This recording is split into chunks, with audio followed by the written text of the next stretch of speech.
समस्त को नमस्कार और जय जगन्नाथ। चलतु आज बनइबा गोटे बहुत ही सुंदर टेस्टी डिश जार ना हूँ क्रिस्पी फ्राइड अमेरिकन कॉर्न।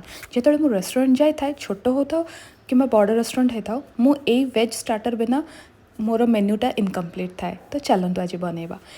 एठी मु किछटा स्वीट कॉर्न नहीं जोटाक कि मु मझिरु दिफाड़ करके प्रेशर कुकर सिझाई तापर छड़े रखी। एठी कॉर्नफ्लावर और राइस फ्लावर भी नहीं जोटा कि चाउल गुंड और कॉर्नफ्लावर और टिके लुण नहीं।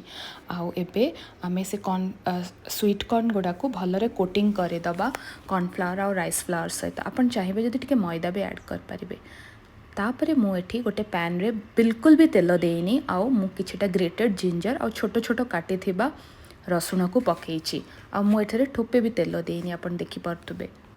एठी मु भुसंग पत्र आउ छोट छोट कटा होता पियाज भी ऐड कर दूची आ ताकू भाजुची भल भाव में। तापर टिके स्लाइट लुण पकाउची आ ताकू आउरी भल भाव में भाजुची।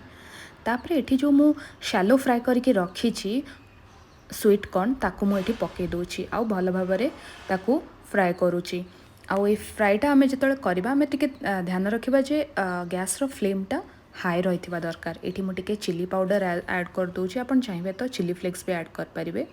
आ एटा बहुत ही टेस्टी लगुतला। आपन जेमिति हेले ट्राई करेंगे और तापरे जानिबे जे कोनटा मु कहूची एटा बहुत ही टेस्टी लगुतला। पूरा पूरी रेस्टोरेंट रे मु जेमती खाए सेमिति ही लगुतला। जेमती हेले ट्राई करेंगे। देखा नेक्स्ट वीडियो रे। Till then bye bye.